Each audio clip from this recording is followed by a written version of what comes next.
Hello, glad to see you on my channel. I really value it. And today I want to share with you a wonderful story. It's a dramatic story that will come as a total shock to everybody. It is a really amazing story. So enjoy watching it. When 32-year-old Steve decided to move from the big city to the countryside, most of his friends, relatives, and acquaintances were quite surprised. And some of them even twisted their fingers at the temple. How can you trade a well-established, comfortable life in the city for a village life?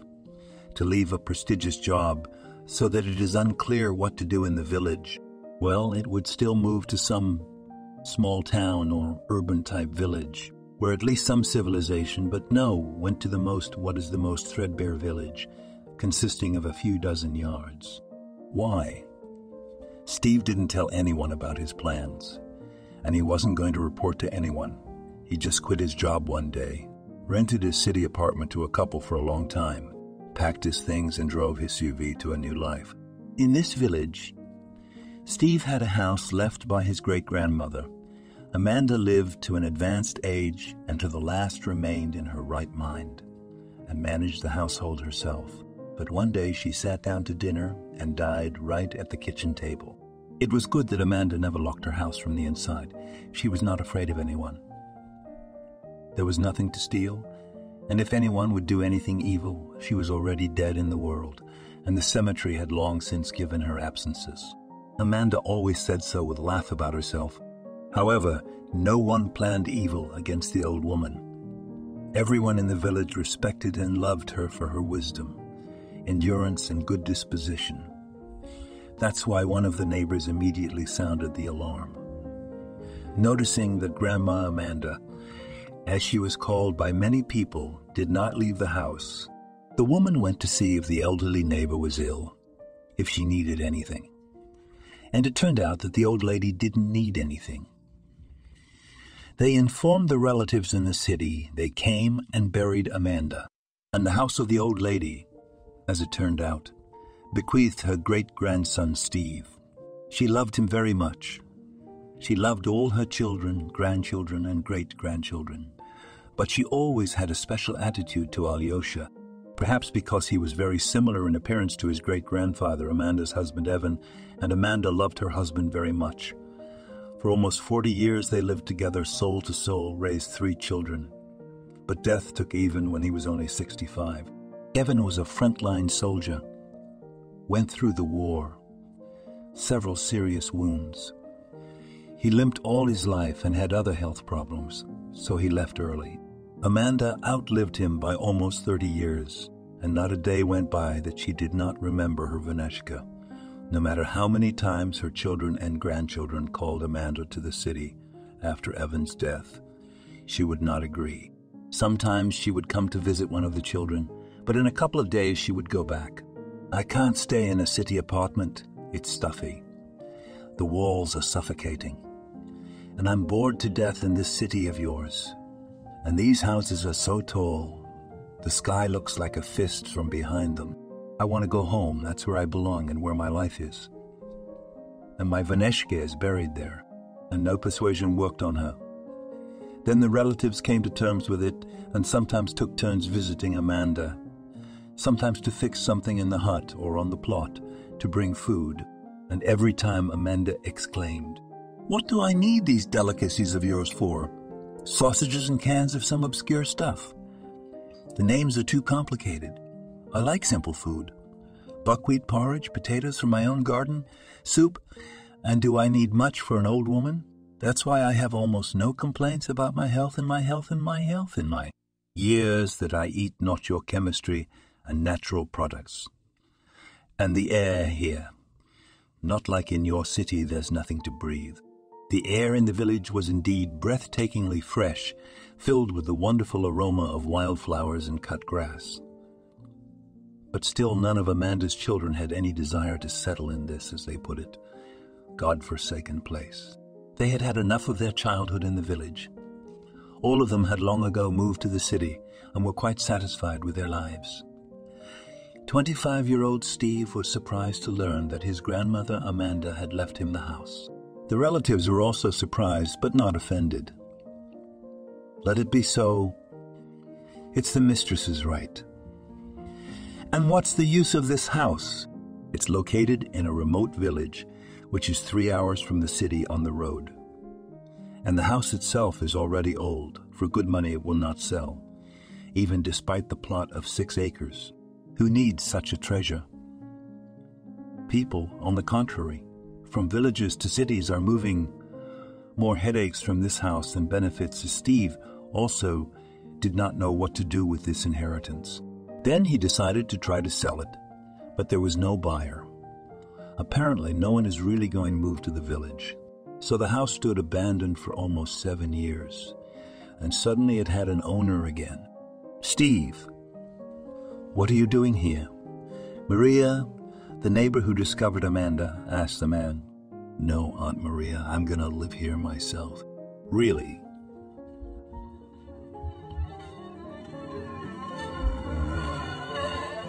The neighbor couldn't believe it. How did you decide to do that? From the big city to our backwoods? I decided. The man smiled enigmatically. I'll put my great-grandmother's house in order and live. Miracles. Maria shook her head thoughtfully. Well, if so decided, I'm glad that Amanda's house will not be empty again. If you need any help, don't be shy. Our village men are always helpful.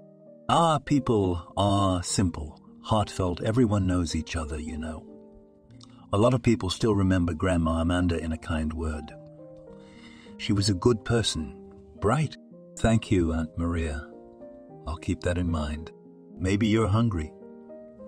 From the road, asked the concerned neighbor, who was genuinely happy about the arrival of Amanda's favorite great-grandson.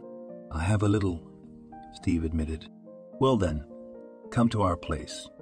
I boiled some borscht, cooked a pan full of potatoes, pickled some cucumbers. My grandfather will be so happy to see you.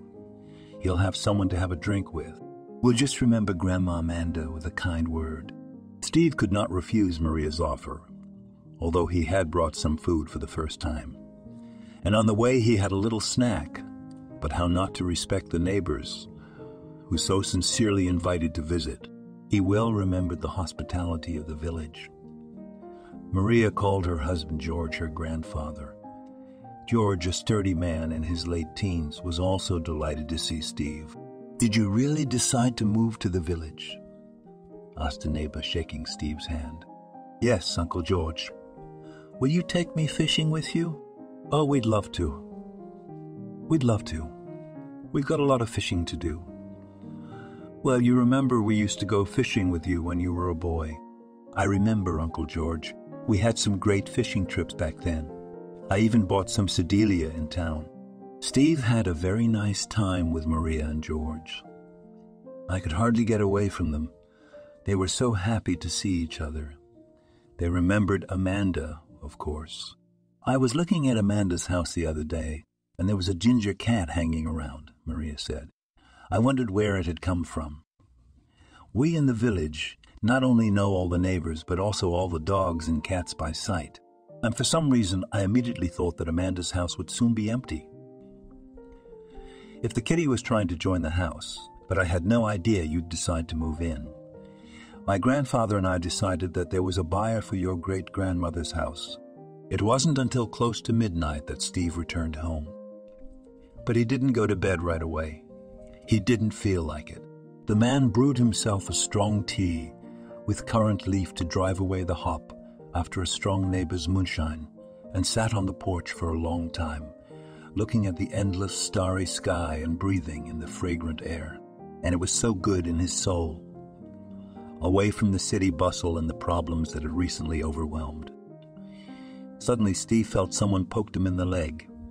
He thought he was imagining it, but then he heard a meow. It was the same ginger cat Maria had seen. There you are, Steve said to the cat. Well, hello, Carrot. Top, will you live with me? Catch mice, and I will treat you with sausage and sour cream and other goodies, and it's more fun together. The cat meowed loudly in reply. Of course, he was not against it, and for sausage and sour cream he agreed to everything. He settled down on the porch next to his newfound master and stared at the starry sky. Steve slept soundly and sweetly that night, and in the morning he dreamed of Grandma Amanda. The old lady didn't say anything, just looked at her favorite great-grandson and smiled. This smile Steve remembered for the rest of his life. It was the way Amanda smiled when she was alive, and her face became amazing, beautiful even in spite of the wrinkles. It was like a light, probably because at that moment her soul was smiling, and Amanda's grandmother's soul was very beautiful and light. Everyone who knew her noted that. And then, in Steve's dream, Amanda stretched out her dry, wrinkled hand, as if she wanted to touch him, and it was so realistic that when the man woke up, it seemed to him as if the grandmother had actually been here recently, sitting and looking at her sleeping even, as she always called him, affectionately, and was glad that he had come and would breathe life into her old, long, empty house. It must have been hard for her to see her home, which she loved so much, decrepit and lifeless. Steve stretched with pleasure on the bed and went to wash his face. There was no time to lie down. That was not why he had come here. In the kitchen, a surprise awaited him.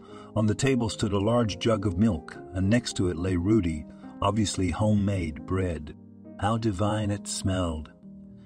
His great-grandmother had baked bread herself, and it was the best he had ever eaten since then.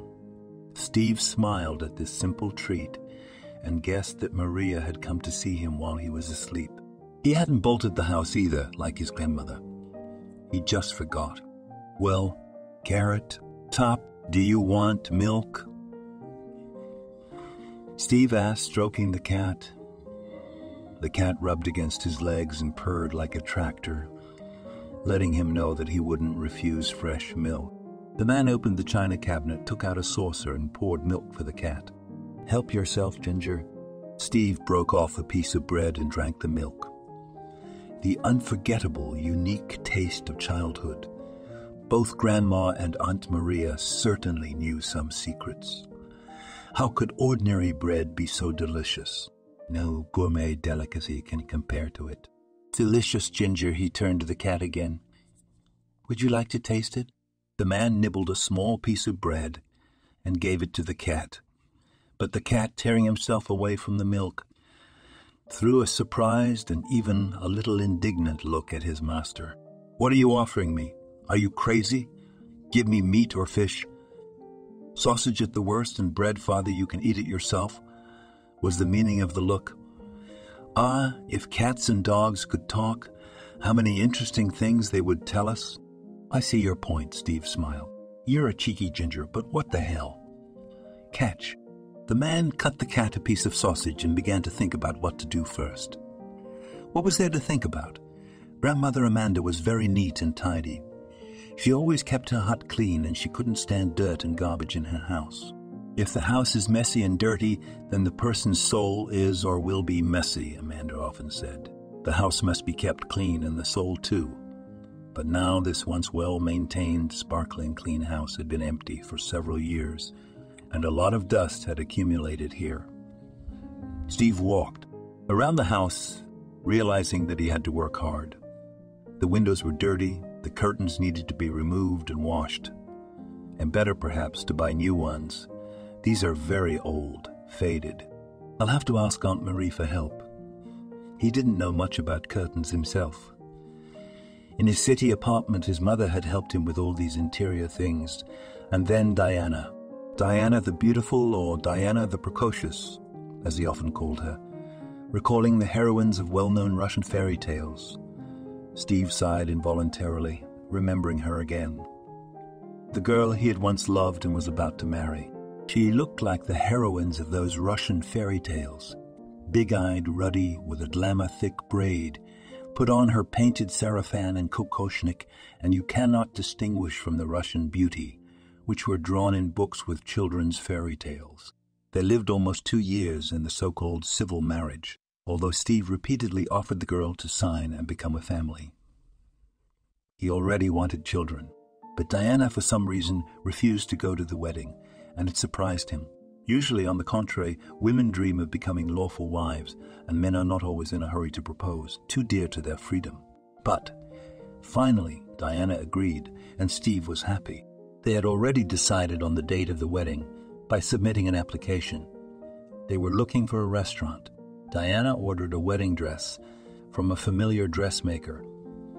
And then, like in a stupid anecdote, the husband comes home from work early, and his wife has a lover. Only in the anecdote it's funny, but in life it's not very funny, especially when you yourself in the role of this deceived husband. Still stands before my eyes this disgusting scene, his Diana in the arms of some sweaty fat man. And then, it's not what you thought. Oh, corny as hell and disgusting. He loved her so much and believed in her. It's good that he didn't manage to marry her. Fate took him away from her and opened his eyes in time. Forgive me, after the wedding, there will be no such thing. I will be a faithful wife, I promise, Diana said to him, gathering her things. I'm crazy. Well, who doesn't? Let's forget everything and start over. We were so good together, you love me. No, we can't do that, Steve told her. You can't glue a broken cup back together. Well, you can, but you won't want to drink from it. What does a cup have to do with it? Diane exclaimed. Everyone has the right to make a mistake. Why break up at once if you can give the relationship a second chance? Mistakes are also different, and not all, alas, can be forgotten or corrected. I can't live with you. What a fool, exclaimed the girl, angrily slamming the suitcase. Then she slammed the door with the same anger. Steve did not tell anyone about the Estema reason, which served as a reason to part with Diana. Friends and family were surprised. Everyone thought they were a great couple and couldn't wait to have fun at the wedding. It just so happened that we decided to part. Evasively answered the man to all questions. What's wrong with that? Cool girl. A rare beauty friends did not understand. But Steve was as silent as a fish. For some reason, it seemed wrong to him to talk badly about the girl with whom he lived for 2 years, shared a bed and made plans for the future. And it did not matter that she betrayed him. For a while he was happy with her, loved her. And that's enough not to go into the details of their parting. Parted, and no one cares why exactly.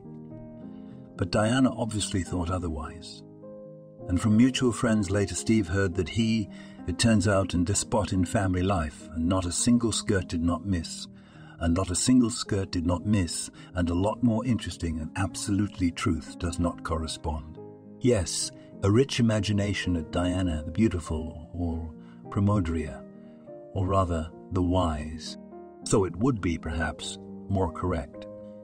She calmed down only after a year when she married a very wealthy man twice her age. Stole him out of the family. Anyway, she was a real piece of work. God judge her, as they say in such cases. And Steve, after parting with her, saw no one else relationship and did not create a relationship. Not because he continued to love Diana. Feelings for her quickly faded. Too great was the disappointment. It was just hard to trust someone again. And I didn't want to plunge into a new relationship. In general, it seemed better to be alone. Calmer and easier. That's the story I got, Ginger, not a fairy tale, Steve told the cat. In a fairy tale, Frog turned into Diana. But in my life, it's the other way around. Diana turned out to be a toad. The cat meowed understandingly and began to wash himself. And lately I've been so tired of all the hustle and bustle of the city. Ginger, Steve continued to share with the cat, and often began to dream of this village. This house, like in that old song, and still at night, I dream of the village. My motherland won't let me go. This small village, indeed, almost became Steve's homeland. When his mother, Adelia, was pregnant, she and her husband went to visit her grandmother, Amanda. The young woman felt fine, so she wasn't worried. What would happen to her? They would stay at her grandmother's for a couple or 3 days, drink plenty of steamed milk, breathe fresh air, and return home. John, her husband, had long ago promised Amanda to fix the fence and chop wood to help her grandmother. Edie loved her grandmother and tried to visit her more often. Why did you come at such a late date? How could you not be afraid? Amanda exclaimed when she saw Adelia. Grandma, aren't you happy to see us? Of course I'm happy to see you, but you're about to give birth. Well, not today, laughed Adelia, and not tomorrow. We'll stay with you for a while, and then we'll go home. Everything will be fine, Grandma. Don't worry. Besides, I'm not alone. I'm with John. It's good that you're with John. But he's not a doctor, and if anything happens, Grandma, what could happen? I went to the doctor yesterday. I'm gonna be out for at least 2 weeks. But it turned out that Amanda, as in water, and not in vain so worried about her granddaughter.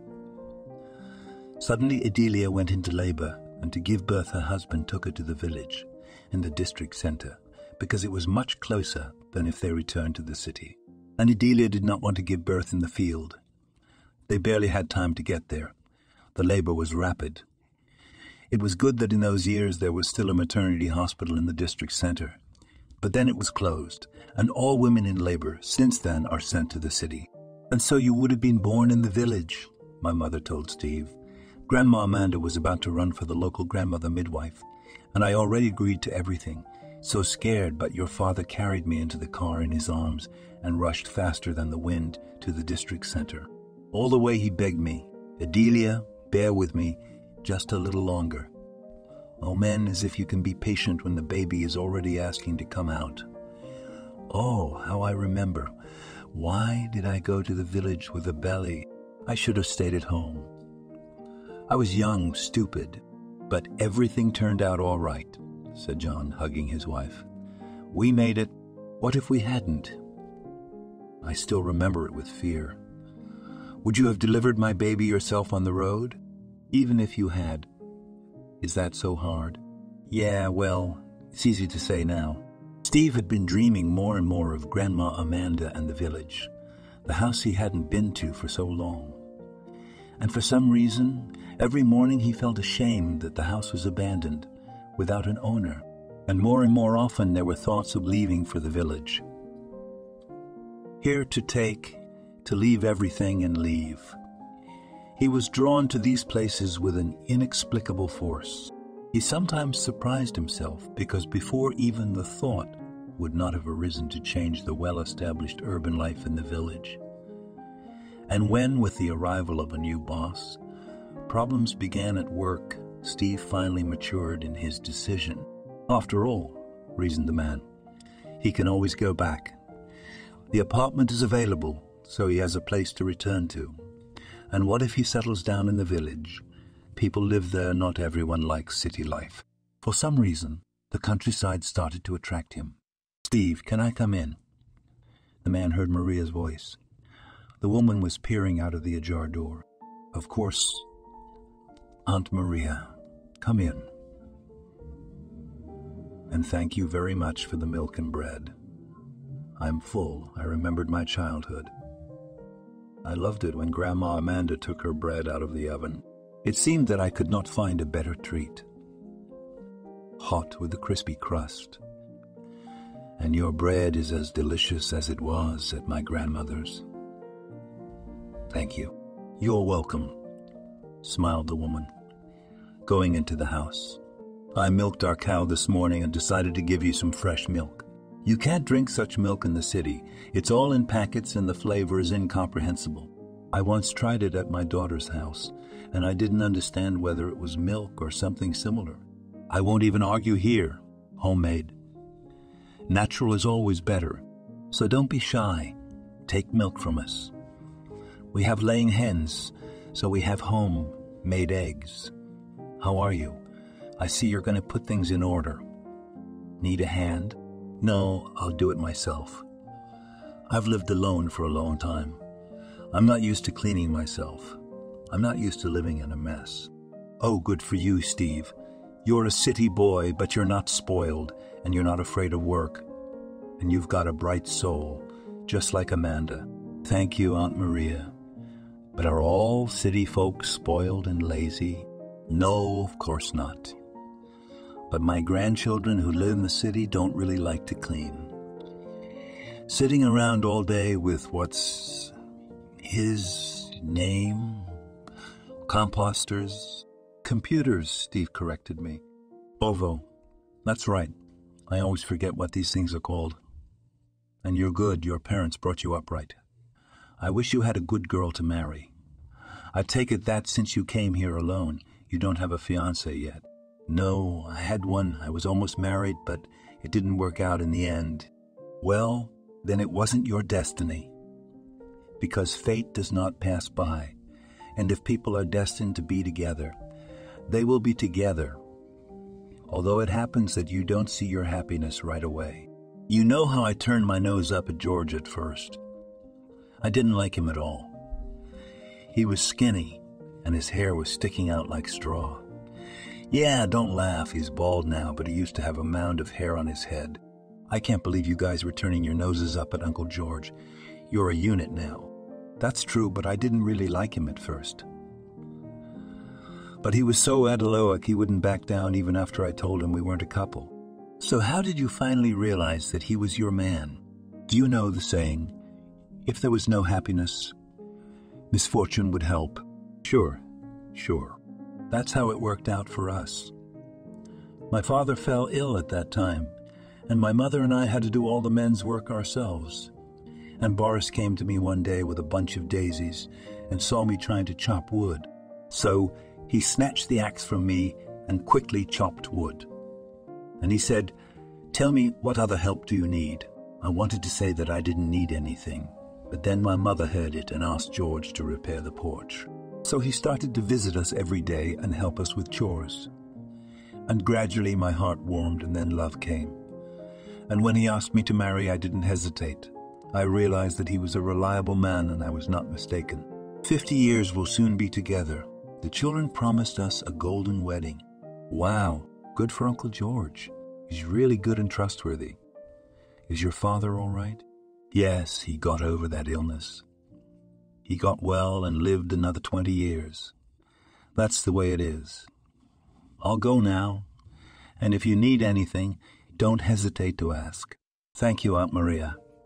I wanted to ask you to help me with the curtains.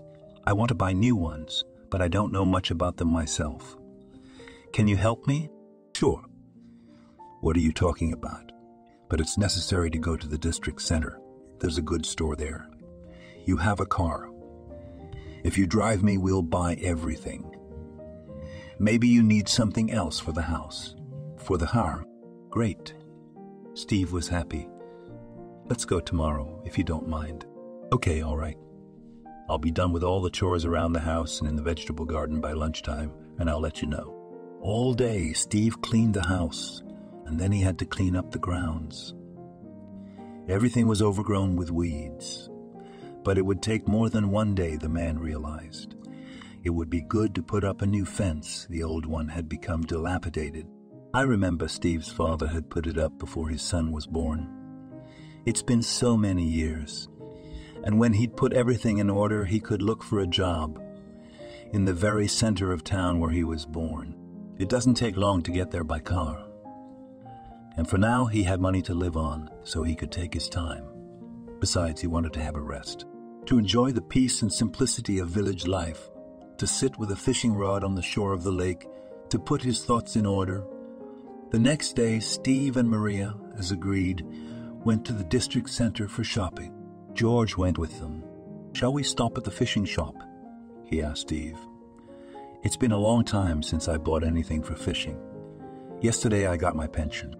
"Sure, we'll stop by, Uncle George. No problem." "Wow, what a car you have," George marveled, sitting down in the front seat next to Steve. "It's awesome," as our youngest grandson Tony would say. "Expensive, isn't it?" "It's not cheap, of course. I had my doubts about getting an SUV when I bought it. But now I'm glad it's perfect for the local roads." "Yeah, well, the roads here are a mess," George agreed. "Especially in the slushy weather. So you're very lucky to have such a car." After buying everything they needed in the village, Steve and his neighbors returned to the village. George was as happy as a child, looking at his new spinning rod and tacks. "Oh, it's beautiful. Well, Steve, shall we go fishing tomorrow?" "I'd love to. Steve responded, "But just keep in mind that you'll have to get up early. I usually go at 5 o'clock. At that time is the best bite. Can you wake up that early? 'Cause you city folk usually like to sleep in." "I'll get up," Steve assured me. "Don't worry. I woke up bright and early this morning, too. Here in the country, I don't feel like lying in bed for long. There's no time to lie around. There's always plenty to do." "Then I'll wait for you tomorrow. And now why don't you join us for lunch? We'll have a drink." "No, Uncle George. Thanks, I don't feel like it. And I've got things to do. Some other time." "All right, some other time then. You're a good guy, Steve. God bless you and give you health and happiness in life." "Thanks. I'm already happy. It's been so peaceful since I got here, as if I'm back to the source. There's some inner strength and confidence that I'm doing everything right. It's strange." "What's strange about it?" "I never thought I'd be drawn to the country. When I was a boy, I liked to come here with my parents, but then I didn't feel the urge. To think that in the 7 years since Amanda's grandmother passed away, I've never been here. It makes me feel guilty." "Don't blame yourself. The important thing is that you came. It's a man's right to choose where he wants to live. Some people prefer the city life, and for some there's no place like the countryside. Amanda, for example. How many times her children and grandchildren called her to go to the city, but she wouldn't agree to leave. And Maria and I don't want to go either, even though the kids are calling us. As long as our legs and arms move and our brains work, we will live on our own land. We'll only go to town to visit sometimes." "Okay, Steve. I've been talking to you. I'm sorry about the old man. We'll meet tomorrow at 4:00 a.m. It's a 20-minute walk to the lake." The next morning, Steve and George went fishing. "Look, you're really awake," George exclaimed excitedly when he saw his young neighbor coming out onto the porch. "Did you doubt it?" "No, I was just saying." "Well, let's go to the lake, shall we? The fish are waiting for us. I promised Maria I'd bring some pike. She makes such delicious pike cutlets, you'll love them. So if everything works out and we come back with a catch, you won't be able to turn us down for lunch today.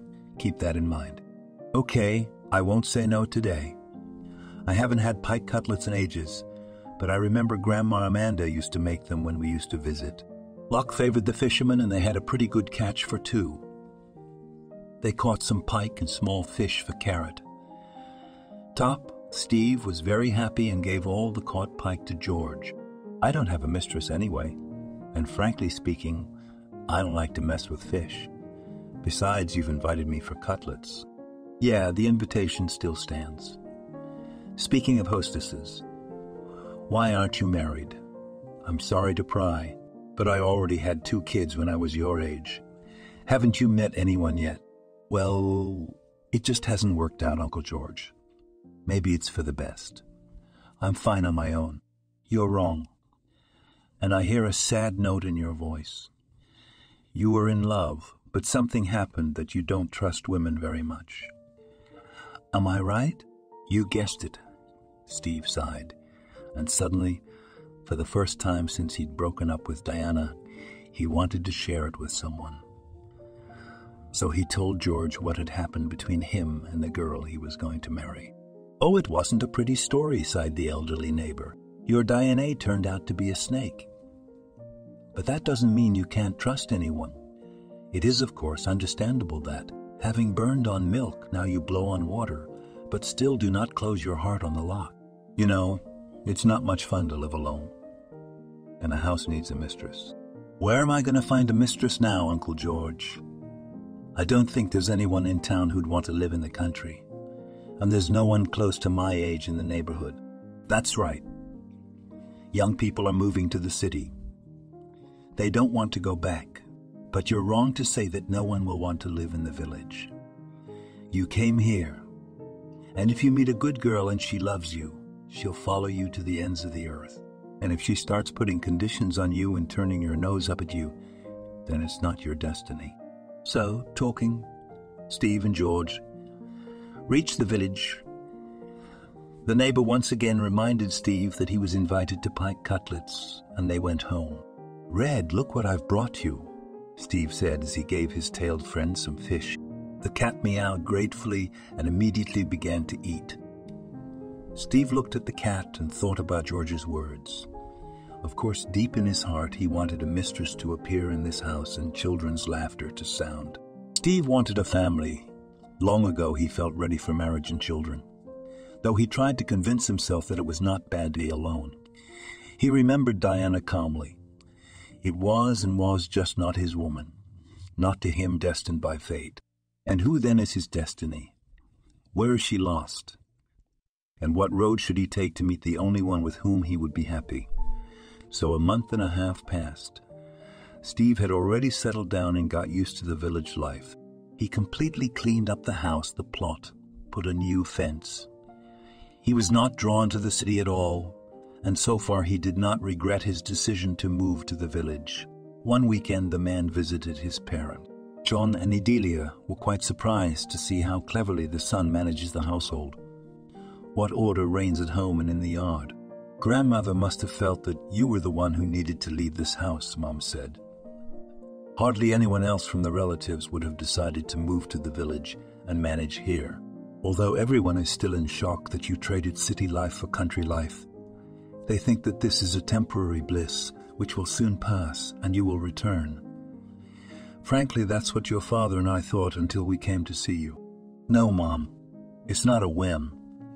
And so far I like it here. And if there's one thing I regret, it's that I didn't come here sooner. I should have. "Yes, son, you surprised us, so surprised," said the father. "But you know, it's nice for me and my mother to see that we've raised a smart guy. You're good, and we're proud of you. Your hands are golden. I'm not armless either, but I'm not as good as you. I'll admit it." "Thanks, Dad," Steve said. "There's a lot of things I didn't know how to do before, but I learned them here."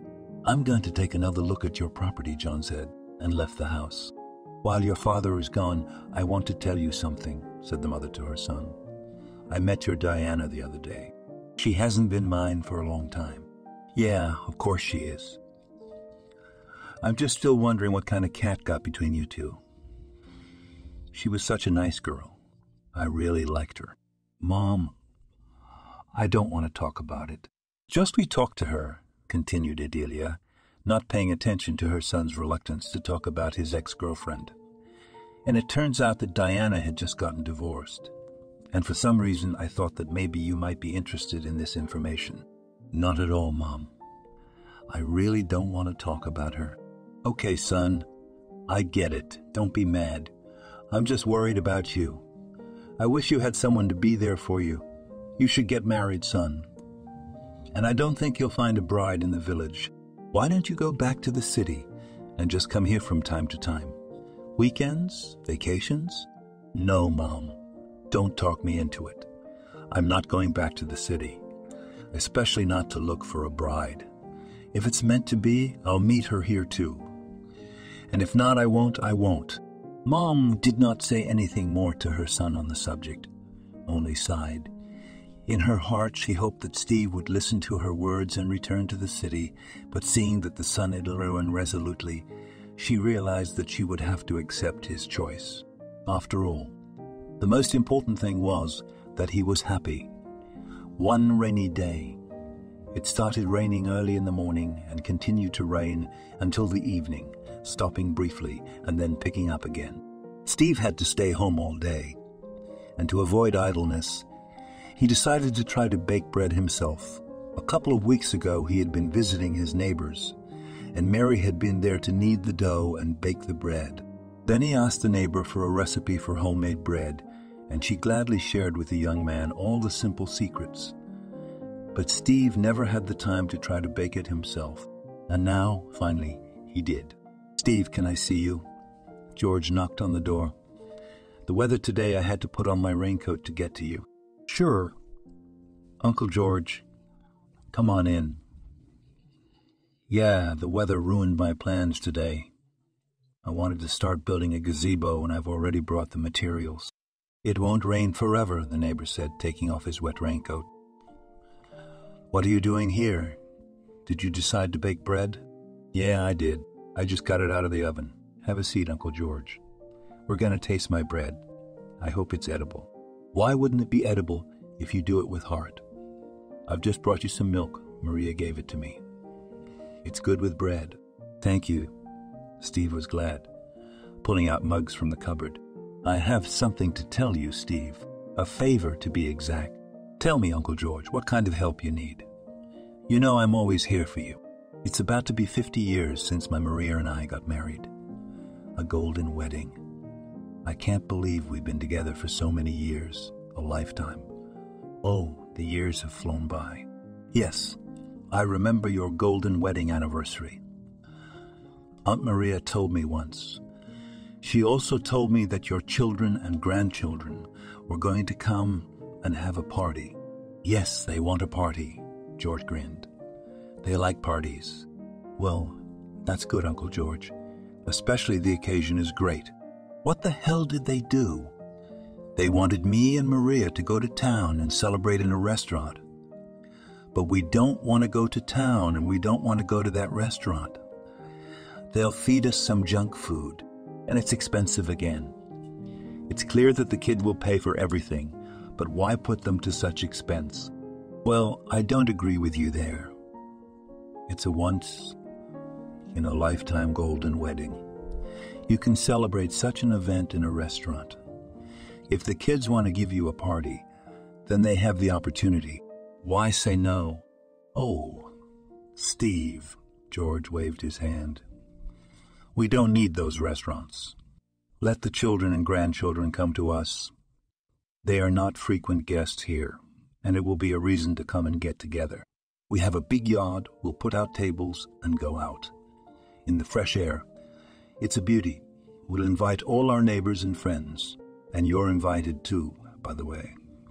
No refusal is accepted. I wasn't going to say no, Steve smiled. I'd love to come because you and Aunt Maria have become like family to me, and we've grown fond of you. We're glad we have a neighbor like you and that Amanda's house is no longer empty. It's a depressing sight, an empty house. You know, just as the soul leaves the body, so does a house without its owner. By the way, Uncle George, what can I get you for your golden wedding anniversary? Maybe there's some kind of wish that I don't have to think about.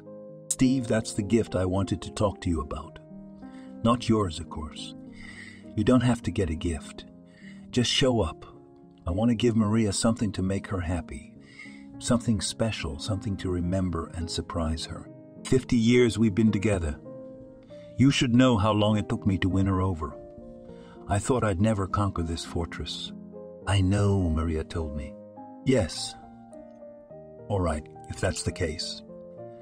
Steve, you're a young, smart guy. Maybe you can tell me what to get Maria for her golden wedding anniversary. I've been racking my brain. I've got no options at all. Well, I'm not a great expert in these matters, Uncle George, shrugged Steve. Maybe you should ask your daughters.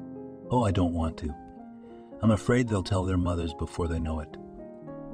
You know, if Maria liked jewelry, it would be easier for me. I'd buy her some gold. She's indifferent to jewelry. She doesn't even wear earrings. I gave her a necklace and a pendant when she was young, but it stayed there. Maybe she wore it a couple of times. Then she gave it to her older daughter. Oh, what can I do? I was hoping you could give me an idea. I'll think about it, Uncle George, Steve promised. I just couldn't think of anything off the top of my head. How did you like my bread? Is it any good? It's good bread. It's delicious. Good job, Steve. Too bad I only have grandkids, you guys. If I had a granddaughter, I'd introduce you guys. It's not right for such a smart guy to be a bum. Okay, Steve, I'm going to go. I told Maria I'd bring you some milk and then I'll be right back. But you think about it, Steve, okay? All right, Uncle George, Steve promised, seeing his neighbor off. You really did make some good bread. You can do anything you put your hands to. You're a master of everything. Steve was glad that he had baked good bread the first time.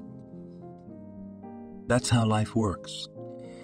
If someone had told him just a few months ago that he would knead the dough and bake bread himself, he would never have believed it. He would have laughed. No. Of course he had learned to cook long ago. He had been living apart from his parents for 10 years, but he had never thought of baking. And now he sits here and enjoys his own baked bread and thinks that next time he should try to bake pies. He doesn't recognize himself. "Hi, sleepyhead." Steve greeted Carrot, Top, who lazily entered the kitchen. The cat had been sleeping on his master's bed all day. The incessant rain also deprived him of the opportunity to indulge in his favorite pastimes in the yard, chasing sparrows, hunting for butterflies, or just lying in the sun. Steve fed the cat and thought about how to help George.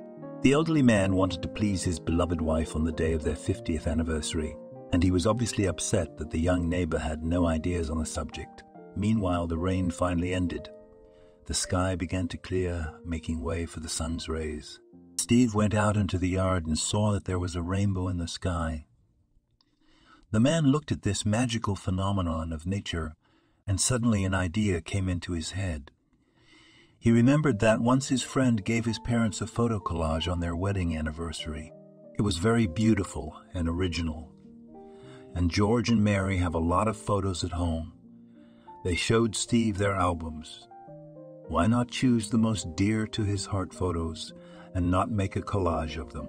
Especially since the salon can retouch old black and white photos and even make them in color. Maria will surely appreciate such a gift. A surprise. Only for this, she will have to go to the city for a couple of days. But why not go for a drive? At the same time, she will visit her parents and sister and see her nephews. If Steve missed anything or anyone from city life, it was the little tomboys, the children of his younger sister Emma. The next day, Steve shared the idea with George. The elderly neighbor was overjoyed. "We have just one wall, empty. An old painting was thrown out recently, completely faded, and Maria keeps saying that we should do something to occupy this space. Thanks, Steve, for the idea. But where do we order this collage? Are there any offices in the district center? If you leave it to me, I'll go into town and do it myself. I'll ask my friend where he got his college done." "Steve, really?" The old man was teary-eyed with joy. "Will you do it for me? Is it easy?" "No problem, Uncle George. I'll do it. Then I'll pick out the pictures tonight when Maria goes to milk the cow and bring them to you." "All right, then I'll go into town tomorrow morning." "Oh, Steve, let me give you a hug," George said. "I knew you'd think of something. Take pity on me, old man." Steve almost wept himself, which he hadn't expected himself to do. He had never been particularly sentimental. And here you are. But suddenly it became so warm and joyful at the sight of George, who was happy that he could surprise and please his Maria. And he, Steve in turn, help his neighbor in this good intention. Just kidding, 50 years together, half a century. Fate gives someone a real one. In the morning, Steve woke up early to go to town. He fed the cat and let him out into the yard. "I'm sorry, Ginger, but you're gonna have to stay in the yard for a couple days. It's not winter outside, so you won't get cold. I'll be back soon, don't worry. In the meantime, Uncle George will look after you. And don't dawdle. Catch some mice yourself." The cat looked carefully at his master and climbed up on the railing, making it clear that of course he was not happy with this arrangement, but he was ready to bear it for a couple of days. The main thing was to be fed. Steve jumped into the car and drove into town. He hadn't warned his parents about his arrival, deciding to surprise them. Since he had rented out his apartment, he couldn't stay there, so he drove straight to his parents' house. "Wow! What people!" my father exclaimed excitedly when he opened the door. "If only a little more, and did not catch me and my mom, we are already going to work. I was in a hurry to make it while you were home." "What happened, son?" Mom was surprised and immediately asked with hope in her voice. "Did you get bored with village life? Have you decided to come back?" "No, Mom. I came for a couple of days on business. And to see you, too. I missed my nephews, too." "I see, a little disappointed," answered Mom, who still hoped that his son would return to the city. "Then we'll have a family dinner tomorrow. I'll call Emma and let her know. The boys will be so happy to see you. They keep asking about you. His parents left for work, and Steve called a friend who ordered a collage for his parents and asked for the address of the photo salon. In half an hour, the man was there. In the photo salon, the man was there.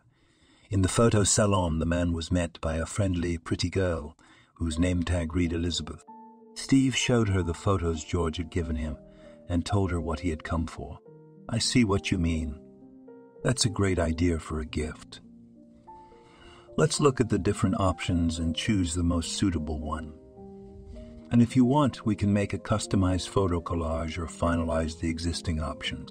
While Steve and Elizabeth were looking at different options, they got to talking, and the man told the pretty girl a little about his neighbors and the village where he now lives.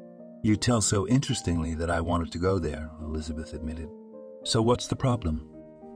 Come, Steve invited her. Well, maybe someday, thought the girl. I love nature. I myself am fond of photography, and if I find myself in some picturesque corner, I try to capture it all. If you're interested, I can show you some of my work. I'd love to see them. Now, Elizabeth disappeared behind the door of a small room and soon returned, carrying several large framed photographs. All the photos depicted the magnificent Russian nature, and these works were mesmerizing. I wanted to look and look and look at all this extraordinary beauty. And as if, at first glance, there was nothing special, but it was impossible to tear oneself away. This is idealiwayushi art, to be able to hit the heartstrings, to touch the strings of the human soul. Elizabeth did it very well. How was it? The girl asked. Very, very good photos. They're just amazing, Steve said sincerely, still unable to tear himself away from the pictures. That sunset over the lake, it's inimitable. And how well you managed to convey the discreet beauty of wildflowers. Thank you. The girl was a little embarrassed. You have a real talent, Elizabeth. And let me ask you why these beautiful framed photos still do not decorate the walls of this salon. Yes, just today we were going to hang them. But Maxim, our master, fell ill.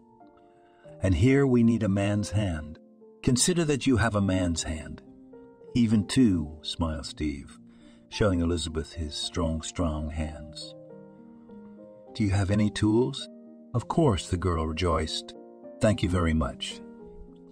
Thanked Elizabeth, thanked the man, when all the photos took their places on the walls of the photo salon. You're welcome. It was a pleasure. Steve, do you really live in the village? Asked the girl. And how? Do not pull back to the city. No, I really like it there. Now I feel as if I had lived in the village all my life, even though it's only been 2 months. Wow, I probably couldn't leave the city forever, Elizabeth said thoughtfully. It's a pity, Steve said sincerely. Why? Did not understand the girl. It's just me. It's a pity that nowadays mostly everyone runs to the city, and many villages remain half empty.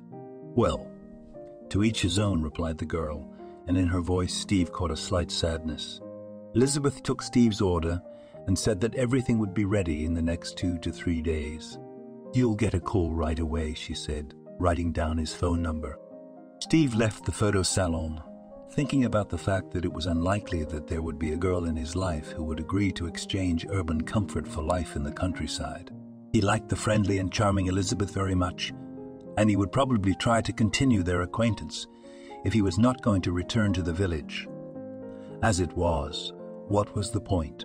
The girl had made it clear that she could not live in the village, and he was not ready to return to the city. He had already invested so much effort in the house, inherited from his grandmother Amanda, that he was attached to it with all his soul, and to the village too. It's nice and quiet, away from the hustle and bustle of the city. And he's got so many plans. He's going to start building a gazebo, so that it would be possible to organize meetings with relatives and friends when they come to visit. And a bathhouse. The one my grandmother had is no good at all. Well, now the neighbors let us use their bathhouse, but in general, how can a village be without a bathhouse? Back home, Steve felt a headache and remembered how Amanda complained about headaches when she came from the village to visit her children. The air here is poisoned. The old woman grumbled unkindly. If you breathe a little, your head feels like a cast iron cauldron. Now Steve felt as if he had a hot cast iron cauldron on his shoulders. His body had gotten used to the clean country air, and he had never noticed before that the air in the city was bad.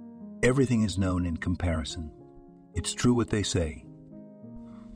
The next day, Edilia arranged a family dinner in honor of the arrival of the inhabitant of the village, as she and Michael now jokingly called their son. Sister Emma came to visit with her husband and children, twins Austin and Oliver. The 4-year-old boys were overjoyed to see their favorite uncle, as they called him, since they both couldn't pronounce the letter Shet. "Oh, strangle your uncle," Emma shouted as she saw her sons hanging on to Steve. Let go, I really missed you too." Steve picked his nephews up in his arms and kissed them. "So tell me, brother, how are you doing, Hermit?" Emma asked with a smile. "I'm doing very well.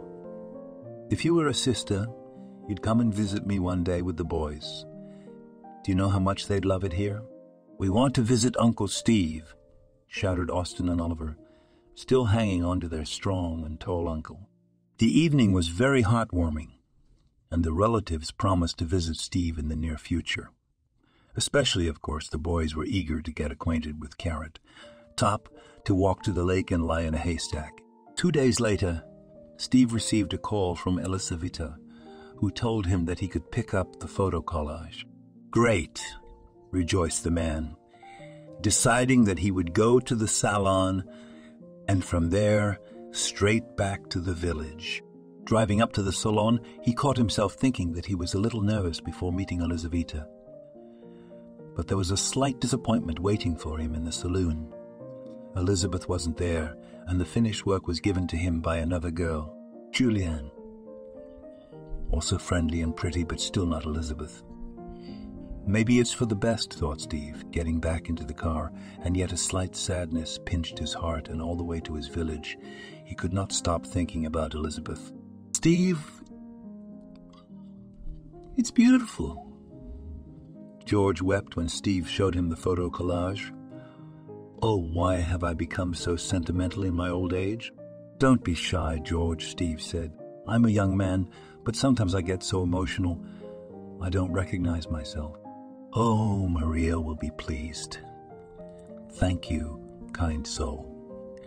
You helped me out so much. I don't recognize the photo. I never thought that old black and white photos could be turned into color. It's just fantastic." Steve was very happy to see a happy George. "So how was your trip? Did you see your family? How are Adelia and Michael?" "They're fine. They send their love to you and Aunt Maria. Emma, too, remember her." "Oh, of course I remember her. I last saw her when she was just a girl. How is she?" "Married, 2 boys, twins. They promised to come and visit me soon." "You will. Your hands are golden, and you are young, fast. Not like me, an old man.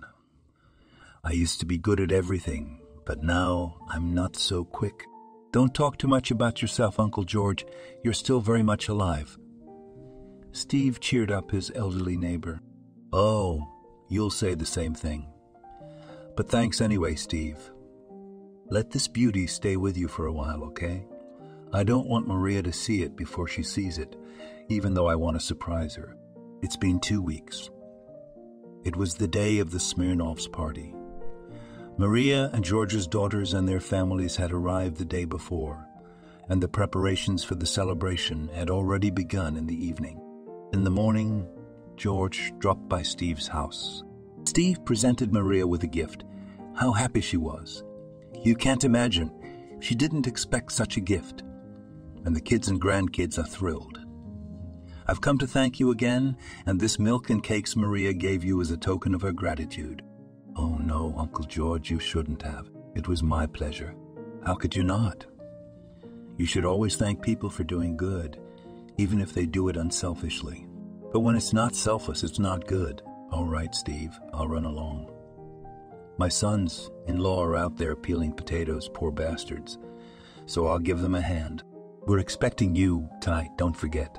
How could I forget? I'll be there, of course. Steve looked at his watch.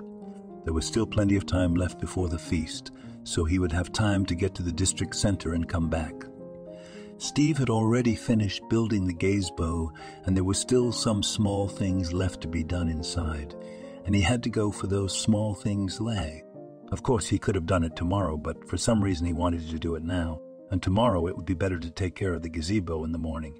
After driving about 20 kilometers, the man saw a silver foreign car, which stood by the curb, and next to it was a girl, obviously the owner of the car.